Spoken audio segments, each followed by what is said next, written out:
దినం పుట్టెను.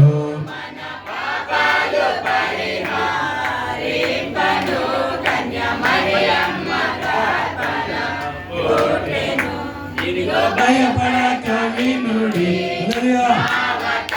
మహా సంతోషకరమైన శక్తి బలం లేచి చండిపడం దీవించి ఆశ్రయించి ఆటపాటలు ఇచ్చి దీర్ఘాయుష్యత పరపరి సహాయం రాబోయే కాలం కొరకు ఘనంగా జరిగించి పుట్టినరోజును దీవించి ఆశ్రయించి తల్లిదండ్రులతో ఆత్మతో బంధువులను స్నేహితులను మమ్మల్ని దీవించి సహాయం క్రీస్తు వారి పేరు అడుగుచున్నాం.